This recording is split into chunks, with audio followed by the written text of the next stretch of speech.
kami hari lepas hari, tetapi juga Tuhan masih mau berbicara kepada kami melalui firman.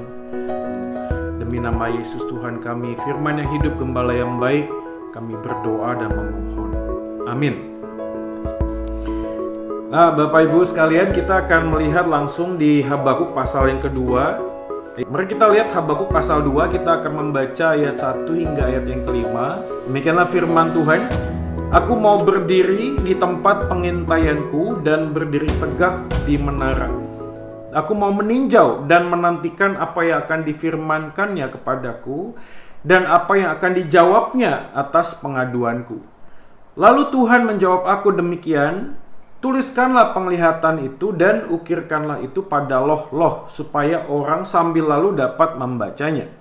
Sebab penglihatan itu masih menanti saatnya, tetapi ia bersegera menuju kesudahannya dengan tidak menipu. Apabila berlambat-lambat, nantikanlah itu. Sebab itu sungguh-sungguh akan datang dan tidak akan bertangguh. Sesungguhnya orang yang membusungkan dada tidak lurus hatinya, tetapi orang yang benar itu akan hidup oleh percayanya. Orang sombong dan hianat dia yang melagak, tetapi ia tidak akan tetap ada. Ia mengangangkan mulutnya seperti dunia orang mati dan tidak kenyang-kenyang seperti maut. Sehingga segala suku bangsa dikumpulkannya dan segala bangsa dihimpunkannya. Ya, demikianlah firman Tuhan. Kita berbahagia kalau kita melakukan firman dalam hidup hari lepas hari. Nah, Bapak Ibu sekalian, malam ini saya akan tetap mereview apa yang kita sudah pelajari beberapa minggu yang lalu, bahwa ini adalah sebuah percakapan, dan percakapan Habakuk nabinya dengan Tuhan itu menjadi sebuah percakapan yang sangat indah sekali. Ini menggambarkan sebuah relasi antara Tuhan dengan anaknya, ya, kurang lebih demikian. Walaupun ada banyak keluh kesah, pergumulan, keluhan yang disampaikan oleh Habakuk, tetapi Tuhan yang menariknya tidak pernah menutup matanya, menutup telinganya untuk mendengarkan apa yang nabinya sampaikan. Nah, pasal yang kedua adalah bagian di mana Habakuk merespon. Merespon apa? Merespon akan jawaban Tuhan ketika Habakuk berkeluh kesah. Jadi ini kan sekali lagi seperti TikTok, ya, seperti sebuah percakapan. Tuhan, Habakuk menyampaikan sesuatu, Tuhan menjawab, lalu Habakuk kemudian merespon lagi dan seterusnya. Dan sekali lagi ini adalah hal yang lazim dan lumrah pada tradisi kuno pada waktu sang nabi menuliskan kisah ini.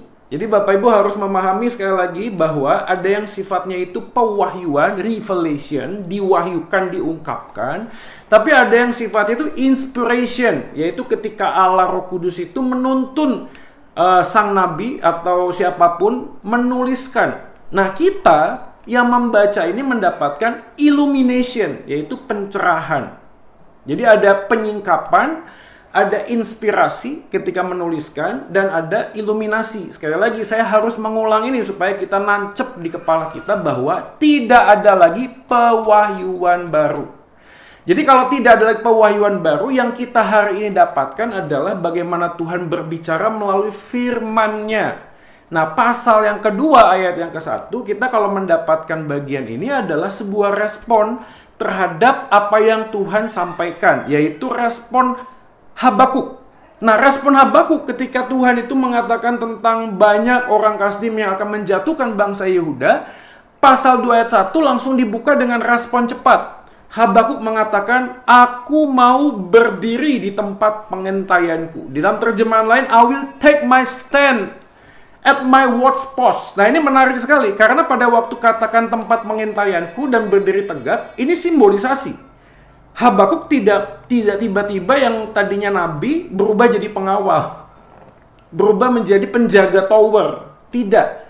Tetapi rasanya Nabi Habakuk memahami dan mengerti sekali sehingga dia menggunakan kalimat ini untuk menjelaskan bahwa aku mau berdiri di tempat pengintaianku sebagaimana seorang pengawal menjaga kota benteng yang tidak pernah menutup matanya sedetik pun, yang selalu memperhatikan apa yang terjadi di luar sana. Demikianlah Habakuk menantikan respon Tuhan, menantikan tindakan Tuhan di dalam bangsa Yehuda.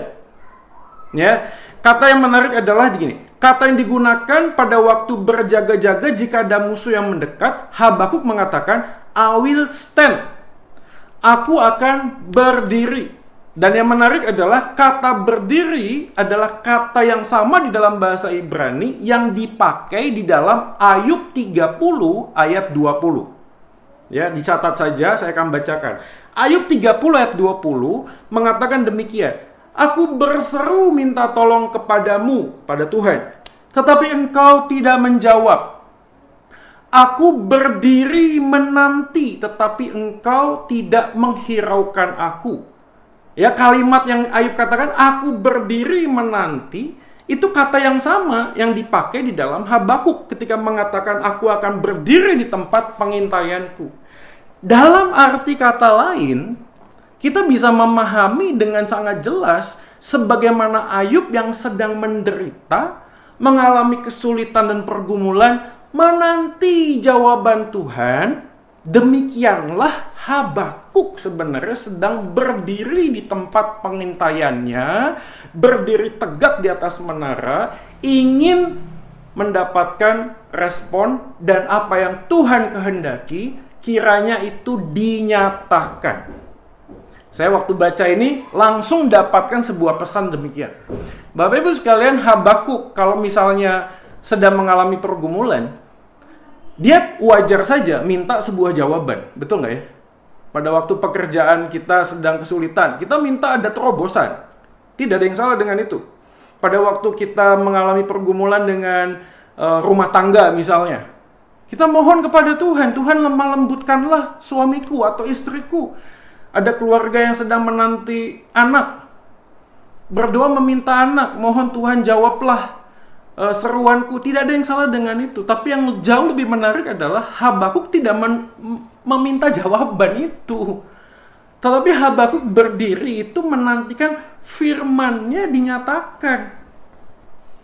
Nah, ini menjadi aplikasi pertama yang mengingatkan kepada kita malam hari ini, Bapak Ibu sekalian.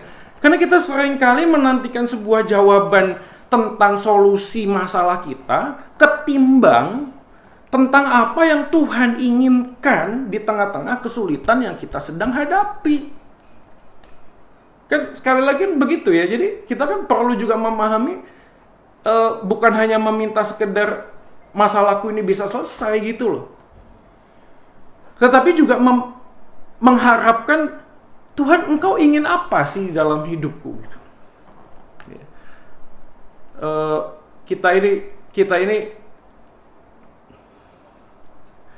Kita ini kadang-kadang berjalan terlalu cepat sehingga kita tidak lagi melihat keindahan di tengah-tengah perjalanan hidup yang kita sedang jalani. Kenapa saya katakan demikian? Karena kita ini masuk di dalam sebuah dunia culture yang selalu kita membutuhkan seperti orang drive-thru. Kita membutuhkan sesuatu yang langsung ada jawabannya. Kita membutuhkan sesuatu yang sangat mudah, nggak usah ribet. Kita membutuhkan sesuatu yang delivery order. Sekali lagi, itu tidak salah. Tetapi masalahnya adalah konteks culture dan budaya kita ini tanpa sadar menjadikan cara kita berkomunikasi dengan Tuhan pun dengan hal yang sama. Kita pengen langsung download firman Tuhan, install firman Tuhan dalam hati kita. Kita langsung pengen mendapatkan sebuah jawaban. Cepat Tuhan, aku sedang terjepit. Cepat Tuhan, aku sedang mengalami kesulitan, kesusahan. Dan kita menjadikan Tuhan sebagaimana apa yang kita mau. Seperti orang drive-thru. Aku butuh sesuatu, aku datang, Tuhan kasih jawaban, lalu aku pergi.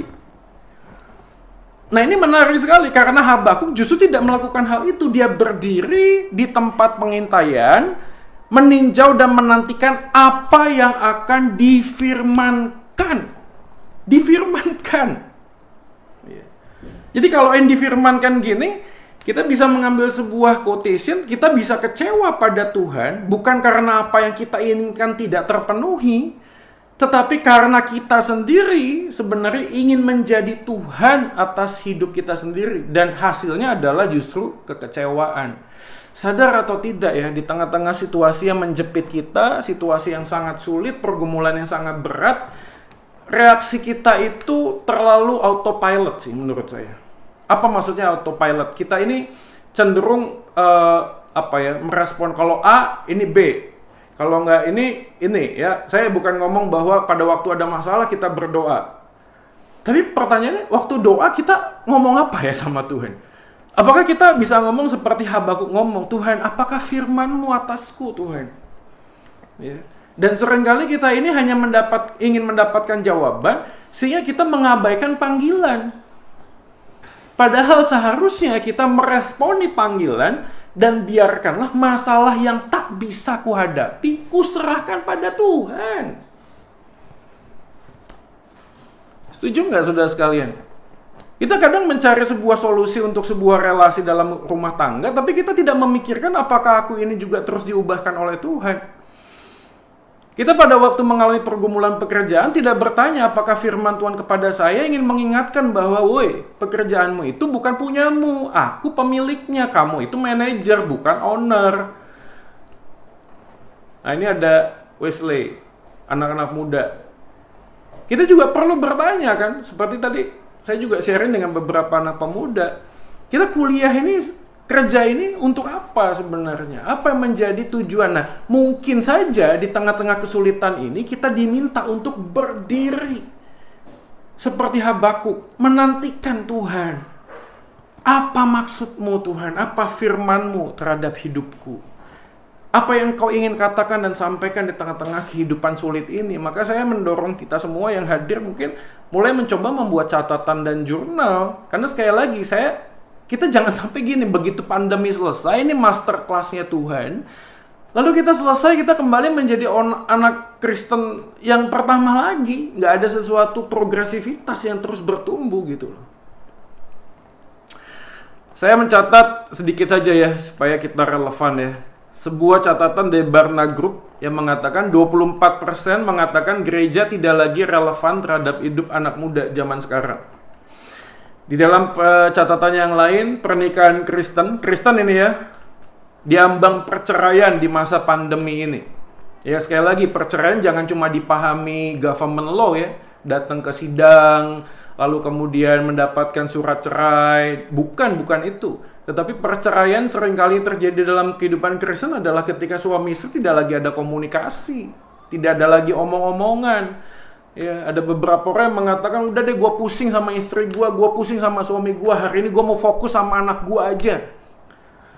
Terdengar seperti baik, bagus gitu loh. Tapi mau sampai kapan gitu loh? Apakah konflik di antara pasangan suami istri itu kemudian kita abaikan lalu mencari sebuah alasan yang lain, yaitu demi anak, demi bisnis, demi nama baik, demi nama gereja. Aku tidak akan melakukan perceraian. Tapi mau sampai kapan? Nah, gejolak bangsa ini juga begitu, tidak memberikan indikasi yang positif kan? Jakarta PSBB lagi. Saya nggak tahu apakah dengan Surabaya seperti apa. Bapak Ibu, coba kita mengingat kisah yang sudah dilakukan oleh tokoh Alkitab, misalnya Abraham. Abraham ketika terjepit dalam usia yang sudah sangat lanjut, mengklaim janji firman Tuhan, tapi belum pernah punya anak satupun. Lalu apa yang dilakukan oleh Abraham? Ya, suatu malam ngomong sama Sarai, lalu ngomong kita punya satu asisten rumah tangga. Udah lu tidur deh sama Hagar. Dan kecenderungan yang dilakukan oleh Abraham, seringkali kita juga lakukan. Padahal kita lupa bahwa yang memberikan janji itu adalah Tuhan. Kalau Tuhan yang memberikan janji, biarkanlah Dia juga yang menuntaskan apa yang Dia sudah janjikan kepada kita. Tuhan sudah berjanji kepada kita gitu loh, bahwa anak-anaknya tidak akan kekurangan, tidak akan meminta-minta. Sampai masa putih rambutmu, aku tetap Dia yang menggendong engkau. Kita bisa jatuh, tak mungkin tergeletak. Ya kita jalani. Jadi jangan sampai kita mencoba untuk menjadi Tuhan dan menolong Tuhan untuk melakukan apa yang Dia janjikan. Filipi pasal 1 ayat 6, Rasul Paulus mengatakan demikian. Akan hal ini aku yakin sepenuhnya, yaitu Ia yang memulai pekerjaan yang baik di antara kamu dan meneruskannya sampai pada akhirnya pada hari Kristus Yesus. Gereja ini kan juga punya Dia. Dia yang sudah memulai 139 tahun yang lalu. Nah, dalam perjalanan pergumulan pandemi seperti ini, kita juga tetap yakin, yuk kita taruh kepada Dia yang sudah memulai itu, supaya Dia yang meneruskannya dan mengerjakannya sampai pada akhirnya. Nah, ini aplikasi yang pertama Bapak Ibu sekalian, saya sendiri diingatkan dalam posisi dan situasi yang seperti ini. Apakah aku lebih banyak bertanya apa firman-Mu kepadaku, atau lebih banyak bertanya apa jawaban terhadap semua doa yang aku naikkan kepadamu? Saya tidak tahu bagaimana dengan kita malam hari ini, apakah ada pergumulan yang kita sedang hadapi. Ya, tapi ada baiknya juga kita mencoba untuk mendaratkan firman ini ya. Saya mungkin kasih waktu 15-20 detik. Coba kita masukkan dulu aplikasi yang pertama seperti ini. Apa yang sebenarnya situasi yang sedang kita hadapi hari-hari ini? Apakah yang sering terjadi? Atau mungkin di dalam self-counseling, di dalam sebuah buku, Tim Keller mengatakan, coba dalam 1 minggu ini, apa perasaan yang sering kali muncul di dalam kehidupan kita? Apa? Gelisah kah? Khawatir kah? Ketakutan kah? Apa yang sering kali terjadi? Kemarahan kah? Pada waktu kemarahan itu terjadi, kita melihat sosok lain yang kita sendiri kaget melihatnya. Kok gue bisa gini ya? Kok aku bisa begini ya? Hal-hal yang seperti itu kita bawa kepada Tuhan dan berdiri seperti Habakuk berdiri, menantikan apa firman-Mu kepadaku. Ayat yang kedua. Lalu Tuhan menjawab aku. Jawaban Tuhan adalah demikian, tuliskanlah penglihatan itu dan ukirkanlah itu pada loh-loh supaya orang sambil lalu dapat membacanya. Ini ada beberapa kalimat yang membingungkan, izinkan saya menjelaskan sedikit bagian ini. Tuliskan dan ukirkan penglihatan itu. Apa penglihatannya? Yaitu bangsa Kasdim akan menghancurkan bangsa Yehuda. Lalu kalau dikatakan supaya orang sambil lalu dapat membacanya. Lalu untuk apa dibaca? Bahkan kalau kita melihat ayat yang ketiga, penglihatan itu masih menanti dan lain seterusnya. Penglihatan apa? Mengapa harus sambil lalu melihatnya? Gambaran apa yang sebenarnya Habakuk dapatkan daripada Tuhan? Sebenarnya dalam terjemahan lain, itu lebih jelas. Then the Lord said to me, write my answer plainly on tablets, so that a runner can carry the correct message to others. Jadi ini bukan sebenarnya orang melihat lalu sambil lalu melihatnya lalu lari, bukan begitu. Tapi ini lebih kepada sebuah bagian yang ketika bangsa itu ketika penglihatan itu dituliskan, orang itu bisa membawa pesan yang benar kepada orang lain. Tapi ESV, English Standard Version, menuliskannya agak berbeda. Write the vision, make it plain on tablet, so he may run who reads it. Jadi kalau di dalam ESV sebenarnya gambarannya adalah begitu melihat penglihatan tersebut, itu bukan hanya sekedar membawa kepada orang lain, tetapi orang itu menjadi gentar melihatnya. Melihat penglihatan itu menjadi gentar.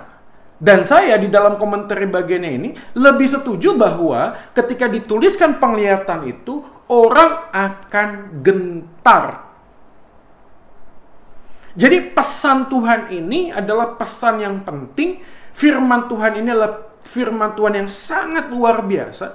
Sehingga membuat orang yang membaca, melihat, mendengar menjadi gentar. Kalau diaplikasikan dalam zaman seperti ini, apa yang menjadi kesulitan kita adalah kekaguman kita, ketakjuban kita terhadap firman Tuhan tidak lagi membuat kita gentar. Maka waktu ketakjuban kepada firman saja kita sudah kehilangan kekagumannya, kita kehilangan ketakjubannya, apalagi yang mau kita harapkan terhadap firman Tuhan. Bapak Ibu kalau ikut kebaktian online waktu mendengarkan firman Tuhan yang diberitakan, apa yang menjadi dorongan di dalam hati kita? Bagaimana respon kita ketika mendengar firman Tuhan? Bagaimana respon kita ketika mendengar tentang Kristus yang adalah Tuhan datang ke dalam dunia ini, mati menebus dosa kita, bangkit dan naik ke surga, memberikan pengharapan, kehidupan kekal, memberikan sukacita, memberikan damai sejahtera. Aku dan Tuhan yang tadinya terpisah, sekarang kembali disatukan, diperdamaikan. He redeemed us. Dia sudah mendamaikan kita. Saya tanya, ketika mendengar berita yang seperti ini, apa yang ada di benak kita? Bisa jadi kita merasa gini, udah tahu. So what gitu loh. Lalu apa? Saya udah tahu. Padahal kalau kita melihat dalam bagian firman Tuhan, Rasul Paulus ketika ditanya, apa yang jauh lebih penting dari apa yang kamu lakukan dalam pelayanan? Rasul Paulus bisa berbahasa roh, melakukan mukjizat, melakukan orasi, khotbah di mana-mana, bicara argumentasi dengan tokoh-tokoh filsuf pada zaman saat itu. Tapi pada waktu ditanya apa? Yaitu ketika dia tahu bahwa Yesus sudah datang, mati, dan bangkit. That's it. Di dalam 1 Korintus mengatakan demikian. Jadi Paulus sebenarnya yang paling esensi, yang paling mendasar di dalam kehidupan pelayanannya adalah Kristus ini sudah datang. Dan berita tentang Kristus yang datang menebus dosa manusia, bangkit naik ke surga itu memberikan kekaguman, ketakjuban yang membuat kita semakin sadar, Bapak Ibu sekalian, bahwa aku hidup hari ini hanya karena anugerah dari Kristus. Pertanyaan hari ini, bagaimana kita merespon firman yang selalu kita dengar? Bagaimana kita merespon apa yang malam ini kita lakukan? Apakah ini hanya sekedar menambahkan wawasan, mengevaluasi cara berpikir kita? Tidak, harusnya ketika kita mendengar, membuat kita itu semakin takjub. Dan ketakjuban kita akan firman Tuhan itulah yang menjadi modal kita untuk apa? Melangkah. Bapak Ibu ingat ya, ketika Lukas pasal 8, Yesus sedang menjelaskan tentang firman yang jatuh. Ayat 8, pasal 8, 14. Yang jatuh dalam semak duri ialah orang yang telah mendengar firman, dan dalam pertumbuhan selanjutnya terhimpit oleh kekhawatiran. Ayat 15. Firman yang jatuh di tanah yang baik ialah orang yang setelah mendengar firman itu menyimpannya dalam hati dan mengeluarkan buah dalam ketekunan. Saya membaca hanya 14-15 saja menjadi highlight. Kenapa? Karena situasi kondisi yang tidak lagi mudah hari ini. Ayat 14, ada firman yang jatuh seperti jatuh di semak duri, yang telah mendengar firman, lalu terhimpit oleh kekhawatiran, oleh kekayaan, dan kenikmatan hidup, sehingga mereka tidak menghasilkan buah yang matang. Tema kita hari ini berdiri di hadapan Allah yang kudus. Dan ketika setiap firman yang disampaikan, apakah membuat kita semakin melihat begitu besar kasihnya kepada kita sehingga dia masih mau ngomong sama kita, dia masih mau berfirman kepada kita? Atau justru sebaliknya, justru pada waktu kita mendengarkan firman, yang ada di kepala kita adalah kekhawatiran besok bagaimana, lusa bagaimana, minggu bagaimana, tahun depan bagaimana, dan seterusnya dan seterusnya. Kekhawatiran dan kekayaan, kenikmatan hidup justru menghimpit sehingga tidak lagi menghasilkan buah yang matang. Tapi mereka yang jatuh melihat firman itu dan menyimpannya dalam hati yang baik, mengeluarkan buah di dalam ketekunan. Ayatnya yang ketiga. Sebab penglihatan itu masih menanti saatnya. Lihat ya. Berarti penglihatan itu masih menanti saatnya. Ketika Habakuk menuliskan ini, orang Kasdim belum menyerang Yehuda. Tetapi ia bersegera menuju kesudahannya dengan tidak menipu. Ayat yang ketiga ini menjelaskan bahwa setiap firman yang disampaikan, walaupun terlihat tidak ada hal apapun yang terjadi, tapi tunggu waktu Tuhan. Apa yang dia sampaikan tidak akan pernah tidak tergenapi, dikatakan. Nantikanlah itu, sebab itu sungguh-sungguh akan datang dan tidak akan bertangguh. Jadi sebuah paradoks. Pada satu sisi yang sama, ada penglihatan bahwa ada orang Kasdim akan menghancurkan. Pada sisi yang lainnya, bangsa Yehuda tetap diberikan sebuah kesempatan untuk bertobat. Jadi pertanyaannya, apakah pada waktu bangsa Israel itu bertobat, Tuhan akan mengubah janjinya, mengubah perintahnya? Jawabannya tentu saja tidak. Tentu saja tidak. Loh kok bisa begitu, Pak Joy? Karena di dalam konsep kekristenan A sampai Z, keselamatan itu bukan berdasarkan perbuatan manusia, tetapi berdasarkan pilihan Allah kepada manusia itu tersebut. Artinya dalam konteks bagian ini, Tuhan itu sudah tahu. Gak usah bangsa Kasdim, yang 1000 kali lipat lebih ganas dari orang Kasdim pun, bangsa Yehuda toh tidak akan bertobat.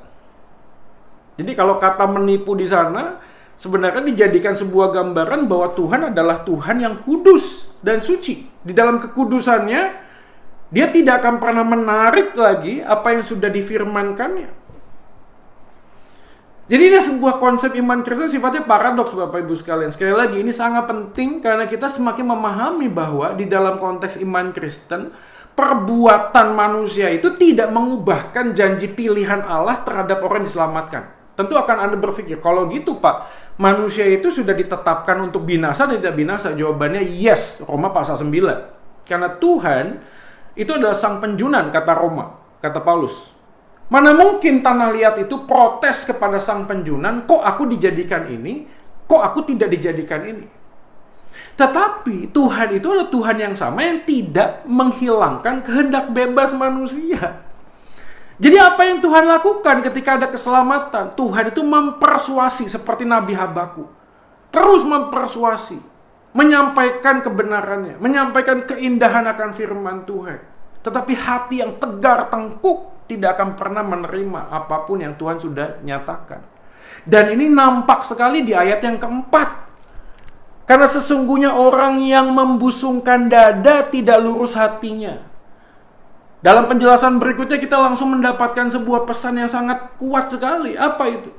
Israel terlalu sombong. Maka kalimat ayat yang keempat, orang yang membusungkan dada tidak lurus hatinya, tetapi orang yang benar itu akan hidup oleh percayanya. Maka membusungkan dada dengan orang benar yang hidup oleh percayanya memberikan sebuah gambaran dua versi manusia. Yaitu ketika manusia itu benar di hadapan Tuhan, pengandalan dirinya tidak terletak di dalam dirinya sendiri. Kebenarannya tidak didasarkan atas kebenarannya sendiri, tapi berdasarkan kebenaran Tuhan. Di dalam terjemahan lain berkatakan, but the just shall live by his faith. His soul which is lifted up is not upright in him. Orang yang mengambil jalan seperti yang ia pikir, jalan itu ada jalan yang benar. Jadi orang yang sombong adalah orang yang menentukan sebuah kebenaran menurut versinya sendiri. Ya berapa banyak dari kita waktu bergereja, berelasi satu dengan yang lain, kesulitan kita adalah ketika kita ini tidak menempatkan Tuhan dan firman-Nya sebagai kebenaran yang paling mutlak. Sehingga ketika suami mengatakan aku yang benar, kamu yang salah, istri bisa mengatakan enggak, kamu yang salah, aku yang benar. Sama seperti ketika orang tua kepada anak. Orang tua punya satu pemahaman, aku ini orang tua, aku sudah bisa mendapatkan sebuah kebenaranku sendiri bagaimana aku mendidik anakku. Tetapi anak mengatakan, enggak gitu, Mam. Mam, tahu nggak sih, aku di sekolah itu ketemu teman-temanku yang mengatakan begini. Jadi kalau masing-masing mempunyai kebenarannya sendiri dan tidak mau tunduk di bawah kebenaran firman Tuhan, apa yang akan terjadi? Semuanya akan bubar jalan. Amsal 3:5-6 mengatakan, trust in the Lord, and He will make your path straight. Percayalah kepada Tuhan dengan segenap hatimu. Percayalah dengan segenap hatimu. Itu oke. Tapi kalimatnya ditambahkan. Jangan bersandar kepada pengertianmu sendiri. Jadi kalau kita ditanya apa kita percaya kepada Tuhan, jawabannya yes. Tapi kalau saya tambahkan, apakah engkau mempercayakan hidupmu kepada Tuhan? Jawabannya bisa jadi enggak gitu loh. Karena percaya dan mempercayakan dua hal yang berbeda Bapak Ibu sekalian. Dan cara kita untuk mengoreksi apakah aku ini mempercayakan hidupku atau tidak adalah ketika standar kebenaran itu ditentukan dari apa yang Tuhan inginkan. Yang penting melayani itu sudah lumayan ya, sudah oke, betul nggak ya? Ya ketimbang nggak melayani sudah baik. Tapi kalau sampai ke dalam level berikutnya bertanya, Tuhan apakah ini adalah tempat yang tepat untuk saya melayani? Itu bagian ketika Allah Roh Kudus yang menyingkapkan di dalam hati kita Bapak Ibu sekalian. Artinya gini, hal yang baik kalau itu tidak berkenan di hadapan Tuhan pun adalah sesuatu kesalahan. Jadi kita jangan hanya sengaja berpikir bahwa ini sudah baik, aku sudah melayani. Enggak, kadang-kadang Bapak Ibu ingat nggak sih waktu Daud mau bangun bait Allah? Is that something wrong with that vision? Visi itu apa ada yang salah dengan visi itu? Enggak, bagus banget. Wow, fantastik. Luar biasa, amazing. Daud sangat mengasihi Tuhan Allah. Tapi apa jawaban Tuhan Allah? Enggak, bukan kamu. Tapi Salomo yang akan bangun gitu loh. Bukan waktunya sekarang gitu. Dan dari bagian itu saya juga berkaca. Iya ya, kadang-kadang saya ini pengennya melakukan sesuatu, tapi apakah Tuhan itu berkenan dengan apa yang akan saya lakukan? Makanya Amsal 3:5-6, akuilah dia dalam segala lakumu, maka ia akan meluruskan jalanmu. Selama kebenaran itu tidak dinyatakan sebagai kebenaran Tuhan yang paling utama di dalam hidup, apapun itu ya Bapak Ibu sekalian. Jadi jangan sampai kita berpikir gini, Tuhan tuh nggak pernah peduli dengan hal-hal yang kecil. Enggak, seperti hobi, ya, dengan pekerjaan, dengan kuliah, dengan sekolah, dengan suami, dengan istri, dengan anak. Bahkan dalam postingan saya di Instagram yang terakhir, saya mengatakan barang yang sekecil apapun itu juga bagian ketika kita itu sedang diuji, ownership-nya itu siapa gitu loh.